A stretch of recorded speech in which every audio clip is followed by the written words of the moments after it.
అత్యుత్తమ ప్లేస్మెంట్స్ తో ఎంఎన్సీ కంపెనీలలో ఉద్యోగమే లక్ష్యమా? ఇంజనీరింగ్ చదవాలనే మీ పిల్లల కలని కేజీ రెడ్డి కాలేజ్ తో నిజం చేసుకోండి.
మీ షాప్ లో స్వీట్స్ అన్ని నేత్తో తయారు చేసింది. అసలు సిసలైన నేత్తో తయారు చేయబడిన స్వీట్లు సార్. ఓహో, మరేం లేదయ్యా, రేపు పెద్ద పార్టీ ఉంది, దానికి ఆర్డర్ ఇద్దామని ఏ షాప్ అయితే బెటర్ గా ఉంటుందా అని ఆలోచిస్తున్నాను. తినచూడండి సార్, మీకే తెలుస్తుంది. ఒరే, ఒక స్వీట్ పెద్ద ఆర్డర్లకి కమిషన్ కూడా ఇస్తామండి. ఓహో, బ్రహ్మాండంగా ఉంది. ఇదిగో, నీకు ధనలక్ష్మి ఏజెన్సీస్ తెలుసా? ధనలక్ష్మి తెలుసండి. తెలుసా? పక్క వీధిలో బస్ స్టాండ్ పక్కనే. బస్ స్టాండ్ పక్కన 10వ నెంబర్ ఇల్లే కదండి. కరెక్ట్ అయ్యా బాబు. అమ్మయ్యా, ఇదిగో అక్కడ రేపు పార్టీ. కుర్రాడికి అడ్వాన్స్ ఇచ్చి పంపిస్తాను. 10 కేజీల స్వీట్ బ్రహ్మాండంగా ఉండాలి. 10 కేజీలు. ఓ మైసూర్ పాకు. ఈ మైసూర్ పాకు ఏంటి సార్? పాలకోవా కూడా తీసుకోండి. Thank you. స్వీట్ మాత్రం బ్రహ్మాండంగా ఉండాలి. చాలా బాగుండాలి. బాగా చేద్దాం. ఏమండి అడ్వాన్స్? ముక్క పీకడానికెందుకురా తొందర, చిందర వందరే. ఇదిగో దొంగ కోళ్ళ నా ముక్కలు చూస్తే నేను ఒప్పుకోను. అయినా మీ చేతిలో ముక్కలు పెట్టుకుని నా చేతిలో ముక్కలు చూస్తారేంటి? నా ముక్కలు ఎప్పుడైనా చూసుకోవచ్చు కదరా. ముందు నీ ముక్కలు చూస్తే ఒక పని అయిపోతుంది కదా.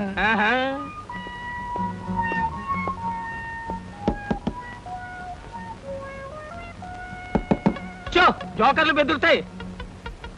ఇదిగో బాబు, ధనలక్ష్మి ఏజెన్సీస్ ఆపరేటర్ గారు ఉండేది ఎక్కడ? వేసుకో ముక్క, చూపిస్తాను. షో తర్వాత చూపించవచ్చు కానీ ఆపరేటర్ గారు ఎక్కడున్నారు చెప్పవయ్యా. ఇదిగో ముక్క ఖర్చేయండి. ఏం ఖర్చు చేయడం ఏమిటో. మీలాంటి చెత్త మనుషులు పెట్టుకున్న ఆపరేటర్ ఎవరో గానీ త్వరలో ఆఫీస్ మూసేసి అర్జెంట్ గా పేకాట క్లబ్ పెట్టుకుంటాడు బాబు. పోనీ నువ్వు. Yes, Dhanalakshmi agencies proprietor Koteswararao speaking. అవునవునవును, మీరు సరుకు పంపించాలి. కాకపోతే సేల్స్ మెన్ ప్రాబ్లం వల్ల వెంటనే పంపించలేకపోయాను. అలాగే త్వరలోనే పంపిస్తాను. ఓకే సార్, ఆపరేటర్ గారు మీరా? ఈ అవతారం చూసి బండబంటో తరుకున్నాను, నన్ను క్షమించండి సార్. మన్నించండి, ఆట అయిపోయింది. వీరెవరు సార్? మీ అసిస్టెంట్ మేనేజరా? కాదయ్యా, వీడు నా ప్యూన్ గాడు. నేను ఇచ్చే జీతం డబ్బులు కాక కనీసం నా దగ్గర నెలకి ప్యాకెట్లో 200 రూపాయలైనా ఖర్చు చేస్తాడు. మీరు ప్రొపరైటర్ అయ్యుండి ఆఫ్టర్ ఆల్ ప్యూన్ తో ప్యాకెట్ ఏమిటి సార్? చూడవయ్యా, ఆఫీస్ టైమ్స్ అయిన తర్వాత ప్రొపరైటర్ ప్యూన్ అనే తేడా లేదయ్యా, అందరూ సమానమే. అవును, ఇంటర్వ్యూకి వచ్చినట్టున్నావు, నీ పేరేంటి? కృష్ణ సార్. ఇంటర్వ్యూ కని పొద్దుననగా బయలుదేరి ఇప్పటికి చేరుకున్నాను సార్. మీరేమీ అనుకోనంటే ఒక్క మాట అడుగుతాను సార్. ఇంటర్వ్యూ కని పిలిచిన అడ్రస్ లో గాంధీనగర్ పక్క, కమలా థియేటర్ వెనకాల, రాముల వారి గుడి ముందు అని అర్థం పర్థం లేని అడ్రస్ ఇచ్చారేమిటి సార్? చూడు కృష్ణ, నేను ఇవ్వాలనుకున్నది సేల్స్ మెన్ ఉద్యోగం. సేల్స్ మెన్ అనేవాడు ఊరంతా తిరగటం, ఎలాంటి అడ్రస్ అయినా పట్టుకోగలగటం మొదటి క్వాలిఫికేషన్. ఆ క్వాలిఫికేషన్ ఉన్నవాడే ఇక్కడికి రాగలదని అడ్రస్ అలా ఇచ్చాను. 8 మందికి గాను నువ్వు అక్కడ వచ్చావు కనుక ఫస్ట్ టెస్ట్ లో పాస్ అనేట్టు. Thank you sir, thank you very much. Second test ఏమిటి సార్? అచ్చు యంత్రాన్ని కనిపెట్టింది ఎవరయ్యా? అచ్చు యంత్రాన్ని జాన్ గ్యూటన్బర్గ్. కరెక్ట్. మొఘలాయి సామ్రాజ్యాన్ని స్థాపించింది ఎవరు? కరెక్ట్. జపాన్ కరెన్సీని ఏమంటారు? కరెక్ట్. సార్, మీరు అడిగిన ఒక్క ప్రశ్నకి నాకు సమాధానం తెలియదు. మీ ప్యూన్కి అన్నీ తెలుసు. నాకంటే అతనే బెటర్ అనుకుంటాను మీ సేల్స్ మెన్ ఉద్యోగానికి. నేను వేసిన అక్కర్లేని ప్రశ్నలకు జవాబులు తెలుసు కనుకే వీడు జవాన్ పోస్ట్ లో ఉన్నాడు. ఇలాంటి ప్రశ్నలకు జవాబులు తెలియకపోవటమే సేల్స్ మెన్ క్వాలిఫికేషన్. కనుక నువ్వు 2వ టెస్ట్ లో కూడా పాస్ అయ్యావు. ఇక 3వ క్వాలిఫికేషన్ ఏమిటంటే మన సరుకుల గురించి అబద్ధాలు చెప్పటం. ఏది ఒక్క అబద్ధం గబుక్కుని చెప్పు. మీరు భలే అందంగా ఉంటారు సార్. అసలేవయ్యా నా గురించి కాదు, నేను అడిగేది అబద్ధాన్ని గురించి. నేను ఇంతకు ముందు చెప్పింది అబద్ధమే sir. Correct correct correct. Your appointed as the salesmen. రేపే వచ్చి డ్యూటీలో జాయిన్ గా. Thank you sir.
ఏమయ్యా, మీ నలుగురు కలిసి ఈ నెలలో 6 డజన్ ఆర్డర్లైనా తీసుకోలేదు. ఎందుకు పనికొస్తారా మీరు? సోపులకు కానీ పౌడర్లకు కానీ పెర్ఫ్యూమ్స్ కానీ మీరు ఒక్క ఆర్డర్ కూడా తీసుకోలేదంటే నేను మీకు జీతం ఎందుకు ఇవ్వాలి? మీరు ఎందుకు తీసుకోవాలి? అదిగా సార్, ఎన్నో విధాలుగా ప్రయత్నం చేశాం కానీ కారణాలు సంజాషులు కాదు నాకు కావాల్సింది, పని జరగడం కావాలి. Good morning sir. Good morning. కొత్తగా ప్రకాష్ నగర్ లో 4 ఆర్డర్లు, శ్రీరామ్ నగర్ నుంచి 15 ఆర్డర్లు తీసుకొచ్చాను.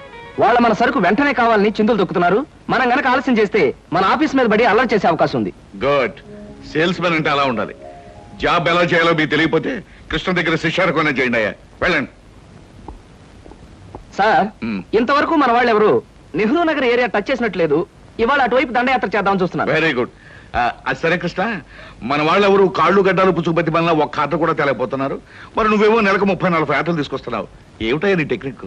ఆ, నా టెక్నిక్ మాటల్లో చెప్పేది కాదు సార్. పోనీ సౌజ్ఞలో చెప్తావా? అది కాదు సార్, ఆ. నేను కస్టమర్స్ తో డీల్ చేస్తున్నప్పుడు మీరు కళ్ళారా చూస్తే మీకే తెలుస్తుంది. అయితే నేను కూడా ఇవాళ నీతో పాటు వస్తానయ్యా. మీరు కూడా నాతో పాటు రావచ్చు.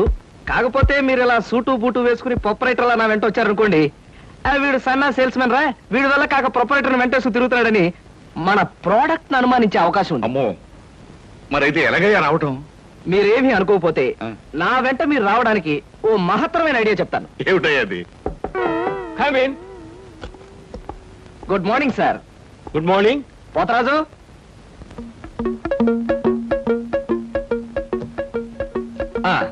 మీరు కొత్తగా పెట్టిన ఈ సూపర్ మార్కెట్ చూస్తుంటే నా మతి పోతుంది సార్. అసలు మీ సూపర్ మార్కెట్ దెబ్బకి సిటీలో ఉన్న సూపర్ మార్కెట్లని ఫ్యాట్. Thank you. By the way, నా పేరు Krishna, Dhanalakshmi agencies sales representative ని. Glad to meet you. Very nice to meet you sir. వీడు మా బాయ్. అదే పోతరాజు, నా పర్సనల్ అసిస్టెంట్.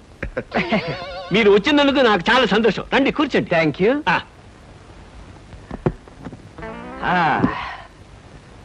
పోతరాజు బాయ్స్ కూర్చోకూడదు కదా.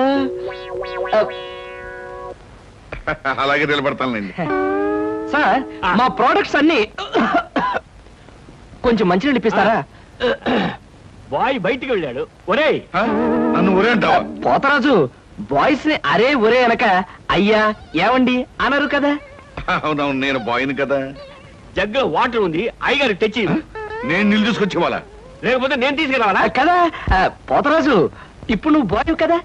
అవును, నేను బాయ్ని కదా. మీ బాయ్ ఏంటి జోకర్ లాగా ఉన్నాడు? కొత్తగా చేరాడు, మొద్దు స్వరూపం, మీరేమనుకోకండి. ఆహా, మిమ్మల్నే సార్. ఓహో, ఏమిటయ్యా? ఒక్కసారి కళ్ళజోడు తీయండి సార్. ఆ, అరే రే, ఏమిటయ్యా? Face reading sir. ఫేస్ రీడిగా? ఆ మొహాన్ని పట్టి ఆ. అవతల మనిషి యొక్క మంచి చెడు చెప్పడం. ఆహా. దాన్ని నేను 6 సంవత్సరాల పాటు అలహాబాద్ లో ఐజిన్ బాబర్ అనే ఆస్ట్రేలియన్ దొర దగ్గర ట్రైనింగ్ పొందా. మీరెప్పుడు ట్రైనింగ్ పొందారు? ఈ దిక్కుమాల ఉద్యోగంలో చేరక ముందు. నువ్వు కాస్త నోరు మూసుకుని నిలబడు. ఒరేయ్, ఆ ఫ్లాస్క్ లో కాఫీ ఉంది, పట్టుకురా. నేను కాఫీ తీసుకురావా? ఆ. ఏంటి దొరలాగా మాట్లాడతాడు? ఒకప్పుడు బాగా బతికిన వెదాలండి. ఆ? నేను వెతవనా? నువ్వు బాయ్ కదా, వెళ్ళి కాఫీ పట్టరా. సార్, ఆ, మీ ఫేస్ చూస్తుంటే ఆ. చక్కటి భార్య, చుక్కల్లాంటి పిల్లలు, లక్షల ఆస్తి ఉన్నట్టు కొట్టొచ్చినట్టుగా కనిపిస్తోందండి. ఇక ఫ్యూచర్ లో మీకు గొప్ప చేంజ్ రాబోతుంది. గొప్ప చేంజ్. ఆ. అది ఏంటయ్యా? ఆడరేఖ, ఆస్తి రేఖ వరుసగా మీ రేఖలో కలవబోతున్నాయి. నిజంగా? అందులో ఆశ్చర్యపోవాల్సిందే ఉందండి. ఆ. మీ అందం, మీ పర్సనాలిటీకి ఏ ఆడదైనా ఇట్టే పడిపోతుంది. సిగ్గుపడకండి. కాకపోతే ఎంత తొందరలో పడబోతుందనే విషయం చెప్పాలంటే కొంచెం స్టడీ చేయాలి. ప్రస్తుతం నాకు టైం లేదు. మా సరుకు ఆర్డర్ తీసుకోవాలి కదండి, ఏదో పొట్టకుట్టు కోసం. పద పోతరాజు. మీ సరికి నేను ఆర్డర్ ఇస్తాను. ఏదో డీప్ గా స్టడీ చేయాలని చెప్పారే, చేయండి. కూర్చుని కూర్చుని. ముందా ఆర్డర్ సంగతి ఏదో మనం తేల్చేస్తే ఆ తర్వాత మీ ఫేస్ రీడింగ్ గురించి నేను తేల్చేస్తాను. ఆర్డర్ తీసుకోండి. ఇంకా ఏం కావాలి? ఓ ఫ్రూట్ సాలెడ్. Fruits order. వద్దులే, నేనే వెళ్ళి తీసుకొస్తాను. థ్యాంక్స్ రా. ఆ?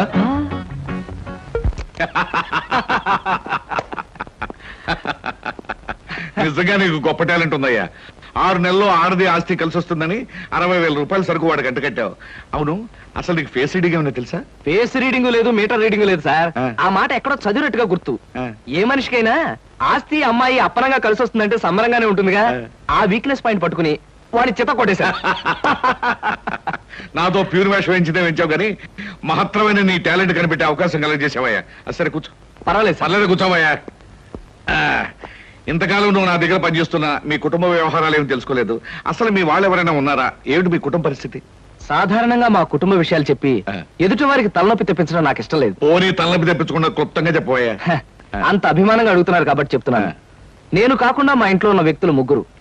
మా అమ్మ దైవభక్తి, ఎదుటి వాళ్ళ మీద అభిమానం, ఆప్యాయత కలిగిన దేవత లాంటి మనిషి.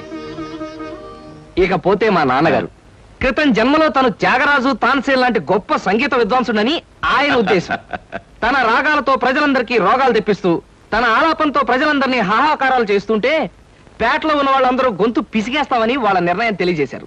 దాంతో భయపడిపోయి ఆయన బాత్రూమ్ లోనే పాడుకోవడం హాబీగా పెట్టుకున్నారు. ఆ సుగుణమే కాకుండా పేకాట పిచ్చి కూడా ఉంది. పని పాట లేని వాళ్ళందరితో చేరి పేకాట్లో ఎప్పుడు ఓడిపోవడమే కాకుండా అప్పుడప్పుడు తన బట్టలు కూడా తాకట్టు పెట్టేస్తుంటారు.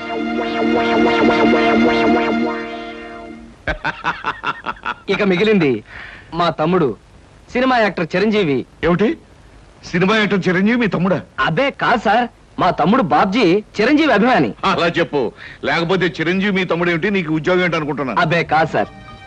ఇక యథాశక్తి వాడు చదువు సంధ్యలు మానేసి సినిమా థియేటర్ల దగ్గర కటౌట్లకు దండలు వేయడం, చిరంజీవి సినిమా రిలీజ్ అయితే పిచ్చిగా రెచ్చిపోయి థియేటర్ దగ్గర గోల చేయడం ప్రస్తుతం వాడి జీవిత జయంగా పెట్టుకున్నాడండి. అది సార్ మా కుటుంబ పరిస్థితి. అంటే ఇంటెల్లబాదికి సంపాదించి పెట్టేవాడు నువ్వు ఒక్కడవేనన్నమాట. చూడు మిస్టర్ కృష్ణ, నీ కారణంగా మన కంపెనీ ఎంతో అభివృద్ధిలోకి వచ్చింది. అందుకు ప్రతిఫలంగా మీ కుటుంబానికి సాయం చేయడం ప్రొపరైటర్ గా నా కనీస ధర్మం. ఈ నెల నుంచి నీ జీతం 1000 రూపాయలు పెంచుతున్నాను. Okay? Thank you sir, thank you very much. ఆ విధముగా జూదమునందు అన్ని పోగొట్టుకున్న పాండవులు అరణ్యవాసములకు బయలుదేరి. ఆహా, ఏమి రాశాడయ్యా మహానుభావుడు. ఎవరు? వాల్మీకి మహాకవి. The law of diminishing returns states that the more you consume of a product, the more you పరీక్షలు కదన్నయ్యా, చదువుకుంటున్నాను. ఓహో, చదువు చదువు. అలాగే. అమ్మా అమ్మా, వస్తున్నాను బాబు. చేసేది సేల్స్ మెన్ ఉద్యోగం. నీడ పట్టున ఉండకుండా ఎండనక వాననక ఊరంతా తిరిగి అలసిపోయేస్తుంటాం.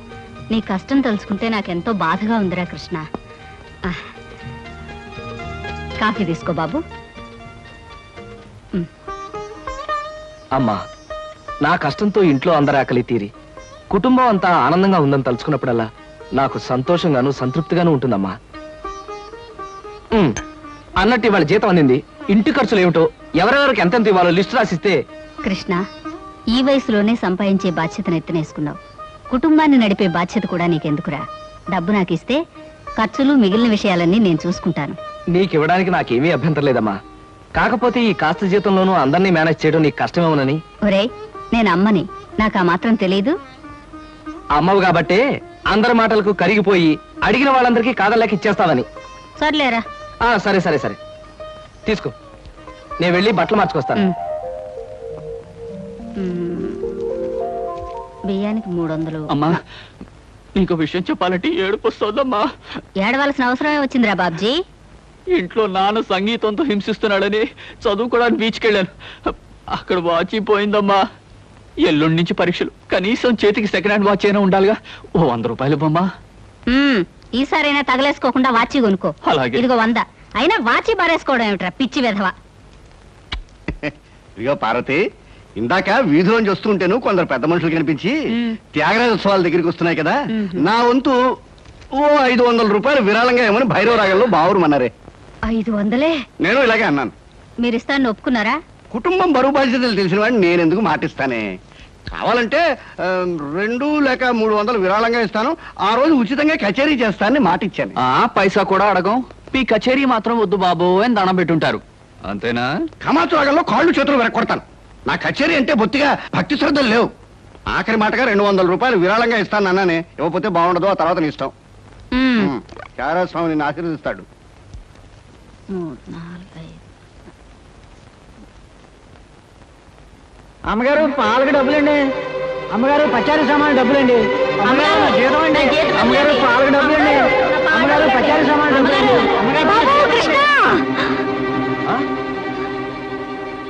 నా వల్ల కాదురా.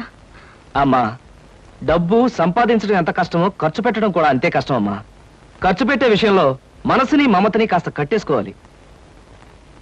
రే బాబ్జీ, బాబ్జీ, ఏంటన్నయ్య? నీకు 100 రూపాయలు ఎందురా? Watch beach. ఆ? వాచ్ బీచ్ కొట్టానంటే దవడ వాచి బీచ్లో గోచితో పరిగెడతావు రాస్కెల్. ఇదేంట్రా? అరే, ఇది ఎక్కడ దొరికిందన్నయ్య? ఆ చమల్లాల్ కొట్లో నువ్వు తాకట్టు పెట్టిన చోట దొరికిందిరా. 75 రూపాయలు ఇచ్చి విడిపించి తీసుకొచ్చాను. ఆ 100 రూపాయలు ఇట్టించి వాచ్ తీసుకో. చూడు, ఎక్కువ భయం నటించక. మొహం మీద కొట్టానంటే భూపాల్ రాగంలో భారీ ఎత్తున ఎడుస్తావు. సినిమా హాల్లో తెరల మీద పువ్వులు చల్లడానికి, చిల్లర చల్లడానికి వాచీలు తాకట్టు పెట్టుకుంటారా? అడ్డగాడిదా అని. వాడు అడ్డగాడిదైతే మరి నీ సంగతి విన్నానా? నా సంగతి వేర్రా. ఏమిటి, త్యాగరాజోత్సవాలు జరిగి నెల కూడా కాలేదు, మళ్ళీ త్యాగరాజోత్సవాలు ఎక్కడి నుంచి వచ్చానన్నా? అవి త్యాగరాజోత్సవాలు కాదురా, సంగీతం నీకు తెలీదు. అవి రాగరాజోత్సవాలు. మాయ రాగరాజోత్సవాలు. సరే, పేకాట ఆడడానికి ఇంట్లో అబద్ధం చెప్పి డబ్బు తీసుకోవడానికి సిగ్గుపడాలన్నా? అరే నువ్వు చెప్పుడు మాటలు చెడిపోతున్నావురా. నేను ప్యాకెట్ ఆడుతున్నాను ఎవరు చెప్పారా నీకు? ఎవరు చెప్పారా? ఎవరు చెప్పారు? చెప్తా, చెప్పు. పిచ్చివాడు. ఆ మూట ఏమిట్రా? ఈ మహానుభావుడు పేకాట్లో ఓడిపోయి బట్టలన్నీ తాకట్టు పెడితే విడిపించి తీసుకొచ్చాను. అవ్వా, ఓహో, అందుక ఇందాక పేపర్ అడ్డం పెట్టుకుని గదిలో పరిగెడుతున్నారు. ఏమండి? మొగుడు ఏమైనా అంటే కళ్ళు పోతాయే. ఇక నేను చెప్పాల్సింది ఏమీ లేదురా. ఇదిగో 200 రూపాయలు. 100 రూపాయలు ఇవ్వరా. పితృభక్తి లేదు. చూసావమ్మా, ఖర్చు పెట్టడంలో నీకు నాకు ఉన్న తేడా. నువ్వెంతో కష్టపడి తెచ్చి డబ్బు వెళ్ళిలా తగలేస్తారని నేను ఎలా అనుకుంటానురా.